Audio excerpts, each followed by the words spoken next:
യുക്തിവാദവും നാസ്തികതയും പല രീതിയിൽ നമ്മുടെ സ്വതന്ത്രചിന്താ മണ്ഡലത്തിൽ ചർച്ച ചെയ്യപ്പെടുന്നുണ്ട്. നാസ്തിക മാത്ര വാദം ആണോ യുക്തിവാദം, അല്ലെ യുക്തിവാദികൾ എന്ന് പറഞ്ഞാൽ ഇതിലെ വലിയ നാസ്തിക സമ്മേളനമൊക്കെ വെച്ച് അവർ യുക്തിവാദികളാണോ എന്നൊക്കെ സംശയങ്ങൾ പല ഭാഗത്തുണ്ട്. യഥാർത്ഥത്തിൽ പലതവണ പല ആൾക്കാർ ഇതിനെ പറ്റി വിശദീകരിച്ചിട്ടുണ്ട്. എന്നാലും വീണ്ടും വീണ്ടും അത് പറയേണ്ട ആവശ്യമുണ്ട്. നാസ്തികത, നിരീശ്വരത്വം, യുക്തിചിന്ത, ഹ്യൂമനിസം ഇതൊക്കെ ഒരേ സ്പെക്ട്രത്തിൽ വരുന്ന മേഖലകളാണ്. എന്നാൽ പോലും അവർ വ്യത്യസ്തകളുണ്ടെന്നാണ്. എല്ലാത്തിൻ്റെയും അടിസ്ഥാനം അന്വേഷണ ത്വരിത തന്നെയാണ്. അന്വേഷണ ത്വരിത ക്രിട്ടിക്കൽ തിങ്കിങ് ആണ്. ക്രിട്ടിക്കൽ തിങ്കിങ്ങിൻ്റെ അടിസ്ഥാനത്തിലാണ് ഇതിലെല്ലാത്തിലും എത്തിച്ചേരുന്നത്. നാസ്തികത ആയാലും ശരിയാണ്, യുക്തിവാദം ആയാലും ശരിയാണ്. നാസ്തികത എന്ന് നമുക്ക് പറയുകയാണെങ്കിൽ ദൈവം എന്ന സങ്കല്പത്തെ നിരാകരിക്കുന്നവരെയാണ് നാസ്തികതർ എന്നുകൊണ്ട് ഉദ്ദേശിക്കുന്നത്. അതിൽ നിരീശ്വരത്വം എന്ന് പറഞ്ഞ വാദവുമുണ്ട്. നമ്മുടെ ഭാരതീയ രീതിയിൽ അല്ലെങ്കിൽ ഇന്ത്യൻ കൾച്ചറിൽ തന്നെ നാസ്തികത എന്നാണ് കൂടുതലും അറിയപ്പെടുന്നത്. വേറെ മേഖലയിൽ എന്നല്ല, അതൊരു അന്വേഷണ ചിന്തയുടെ അല്ലെങ്കിൽ ഒരു ക്രിട്ടിക്കൽ തിങ്കിങ്ങിൻ്റെ അടിസ്ഥാനത്തിലാണ് ആ നാസ്തികർ എത്തിച്ചേർന്നത്. ഈ നാസ്തികരുടെ അടിസ്ഥാനം യുക്തിവാദമാണ് എങ്കിലും എല്ലാവരും യുക്തിവാദികളാവണമെന്നില്ല. യുക്തിവാദം എന്ന് പറഞ്ഞത് ഒരു സാമൂഹ്യ ആശയ രീതിയാണ്. അടിസ്ഥാനപരമായി ഹ്യൂമനിസം തന്നെയാണ്.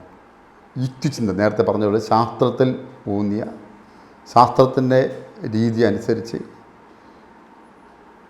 ഒരു വ്യക്തിയുടെ സ്വതന്ത്രമായ ചിന്തയാണ് നമ്മൾ യുക്തിവാദത്തിലേക്ക് എത്തിച്ചേരുന്നത്.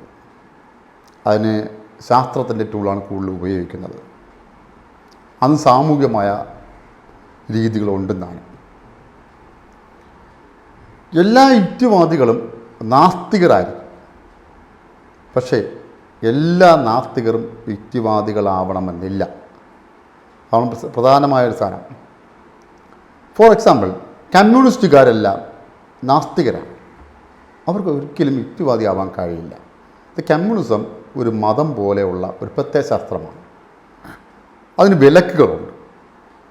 അപ്പോൾ ഒരു വിലക്കുകളുള്ള ഒരു രീതിയോട് ഒരിക്കലും സ്വതന്ത്ര ചിന്തയ്ക്ക് യോജിക്കാൻ പറ്റില്ല, യുക്തിചിന്തയ്ക്ക് യോജിക്കാൻ പറ്റില്ല. ഇപ്പോൾ കമ്മ്യൂണിസ്റ്റുകാരെല്ലാം നാസ്തികരാണെങ്കിൽ യുക്തിവാദികളല്ല. ബുദ്ധിസ്റ്റുകൾ മിക്കറും നാസ്തികരാണ്. അവർ പക്ഷേ റാഷണലിസ്റ്റ് യുക്തിവാദികളാവണോ? ഇല്ല, ആയിരിക്കില്ല, എത്താൻ കഴിയില്ല. അങ്ങനെയൊക്കെ നമ്മൾ പലപ്പോഴും അംബേദ്കറിൻ്റെ വിഷയത്തിലൊക്കെ നമ്മൾ സംസാരിച്ച വിഷയമാണ് അതൊക്കെ. ഇങ്ങനെ പല പല ഉദാഹരണങ്ങൾ നമുക്ക് എടുക്കാൻ പറ്റും.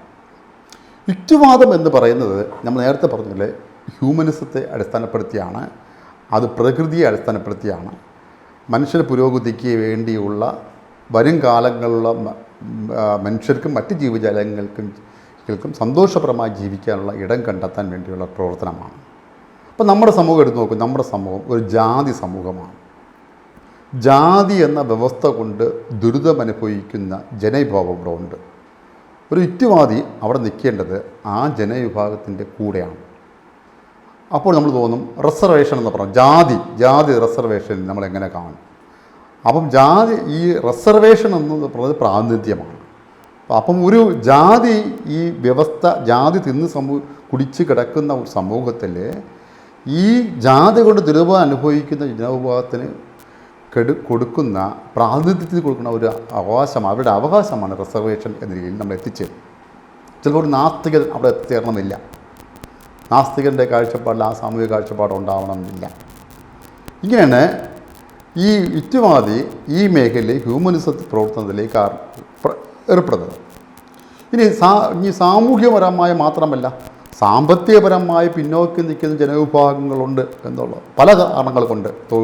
തൊഴിലില്ലായ്മയുടെ ഫലമായും അല്ലാതെ തന്നെ പാർശ്വവൽക്കരിക്കപ്പെട്ടൊരു ജനവിഭാഗമുണ്ടെങ്കിൽ അവരുടെ പക്ഷത്ത് നിന്ന് പ്രവർത്തിക്കുകയാണ് യുക്തിചിന്തയുടെ പ്രധാനപ്പെട്ട ഘടകം എന്ന് പറയുന്നത്.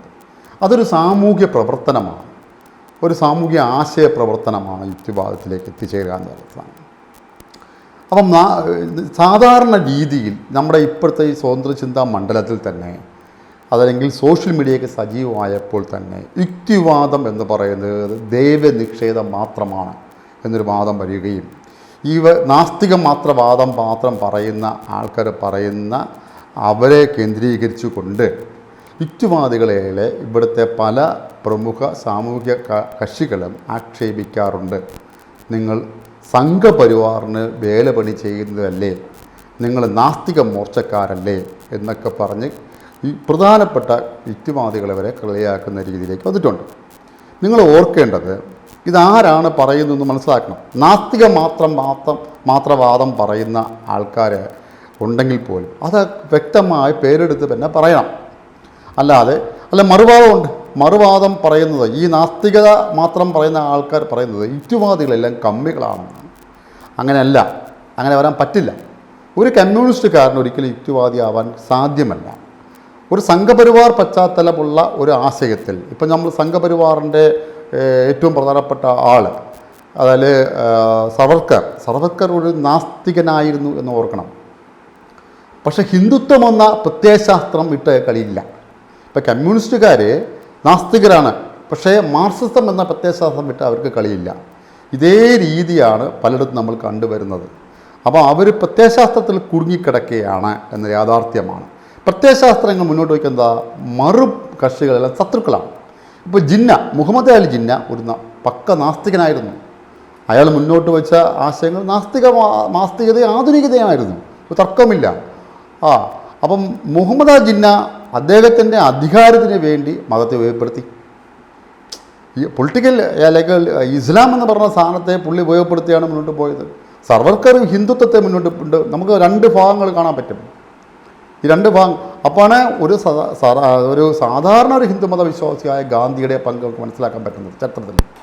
ഇവിടെയാണ് നമ്മൾ ഓരോ കാര്യത്തിലും ഈ നാസ്തികതയും യുക്തിവാദവും നമ്മൾ തിരിച്ചറിയപ്പെടേണ്ടതെന്ന കാരണത്താൽ. അപ്പം നമ്മുടെ നാട്ടിൽ, പ്രത്യേകിച്ച് നമ്മുടെ നാട്ടിൽ നാസ്തികത വളരെ രീതിയിൽ പോപ്പുലാരിറ്റി രീതിയിൽ ആഘോഷപൂർവ്വം സമ്മേളനങ്ങൾ നടത്തി വരുന്ന സ്ഥിതിക്ക് പൊതുജനങ്ങളിൽ നിന്നുള്ള പല ആക്ഷേപങ്ങൾ യുക്തിവാദികൾ കേൾക്കേണ്ടി വന്നിട്ടുണ്ട്. അത് നാസ്തികർക്ക് സംഘപരിവാറിൽ പ്രവർത്തിക്കുവാൻ പറ്റും, നാസ്തികർക്ക് കമ്മ്യൂണിസ്റ്റുകാരാവാൻ പറ്റും, പക്ഷേ ഒരു യുക്തിവാദിക്ക് സംഘപരിവാർ ആശയത്തിൽ യോജിക്കാൻ പറ്റില്ല, കമ്മ്യൂണിസ്റ്റ് ആശയത്തിൽ യോജിക്കാൻ പറ്റില്ല. അതൊക്കെ പ്രത്യയശാസ്ത്ര മതങ്ങളാണ് തന്നെയാണ്. നമ്മൾ തിരിച്ചറിയണം. നമ്മൾ ലോകപ്രസിദ്ധമായ റാഷണലിസത്തിൻ്റെ ഏറ്റവും പ്രധാനപ്പെട്ട ഒരു ബെർട്രാൻഡ് റസ്സൽ, അദ്ദേഹം അറിയപ്പെടുന്നത് ഒരു റാഷണലിസ്റ്റ് എന്നാണ് അറിയപ്പെടുന്നത്. കേരളത്തിൽ നമുക്ക് നോക്കുകയാണെങ്കിൽ കേരളത്തിൽ സഹോദരൻ അയ്യപ്പൻ യുക്തിവാദി എന്ന വാക്ക് ആദ്യം ഉപയോഗിച്ചത് യഥാർത്ഥത്തിൽ സഹോദരൻ അയ്യപ്പനാണ്. അത് അദ്ദേഹം റാഷണലിസ്റ്റ് എന്ന രീതിയിലാണ് അറിയപ്പെട്ടിരുന്നത് യാഥാർത്ഥ്യമാണ്. എഡമർഗ് അദ്ദേഹത്തിൻ്റെ സംഘടനയുടെ പേര് ഇന്ത്യൻ റാഷണലിസ്റ്റ് അസോസിയേഷൻ എന്ന് തന്നെയാണ് ഇട്ടിരുന്നത്. അപ്പം അത് ആ രീതിയിൽ ഇതിനൊക്കെ വിശദീകരിക്കുന്ന രീതിയിൽ നമ്മൾ ചരിത്രപരമായി തന്നെ മനസ്സിലാക്കുന്നതാണ്. അപ്പോൾ നമ്മൾ മനസ്സിലാക്കേണ്ട നാസ്തികതയും സ്വതന്ത്ര ചിന്തയും യുക്തിവാദവും ഹ്യൂമനിസവും ഒരേ സ്പെക്ട്രമാണെങ്കിലും അതിൻ്റേതായ വൈവിധ്യങ്ങൾ മേഖലയിലുണ്ട്. വലിയ ഭരണാധികാരിയായ സ്റ്റാലിൻ ഒരു നാസ്തികനായിരുന്നു എന്നാണ്. പക്ഷേ അദ്ദേഹത്തിൻ്റെ മാനവികത എന്ന് പറയുന്നത് സീറോ എന്ന് മനസ്സിലാക്കാൻ പറ്റും. അതായത് ഇത് നമുക്ക് നാസ്തികത എന്ന് പറയുന്നതിൽ കൂടെ മാനവികയില്ലാതെ പ്രവർത്തിക്കാൻ പറ്റുന്ന ഉദാഹരണമാണ് സ്റ്റാലിനും മറ്റ് കക്ഷികളും നമുക്ക് മനസ്സിലാക്കാൻ പറ്റും. ഇനി നമുക്ക് മനസ്സിലാക്കേണ്ടത്, നമുക്ക് നാസ്തിക മാത്രവാദം പ്രചരിപ്പിച്ചാൽ പോരാ, യഥാർത്ഥത്തിൽ പ്രവർത്തിക്കേണ്ടത് യുക്തിവാദത്തിലേക്ക് തന്നെയാണ്. നമ്മൾ സമൂഹത്തിലെ പരുവപ്പെടുത്തണമെങ്കിൽ, സമൂഹത്തെ പരിവർത്തനം ചെയ്യണമെങ്കിൽ യുക്തിവാദത്തിൽ കൂടെ മാത്രമേ സാധ്യമാവുകയുള്ളൂ എന്ന യാഥാർത്ഥ്യമാണ്. അതിന് മുന്നോട്ട് വയ്ക്കുന്നത് ജനാധിപത്യമാണ്, സ്വാതന്ത്ര്യമാണ്, വ്യക്തിയുടെ സ്വാതന്ത്ര്യമാണ്, സ്വയം ചിന്തിക്കാനുള്ള ശേഷിയാണ്. അതാണ് യുക്തിചിന്ത എന്ന് പറഞ്ഞുകൊണ്ട് നിർത്തുന്നു.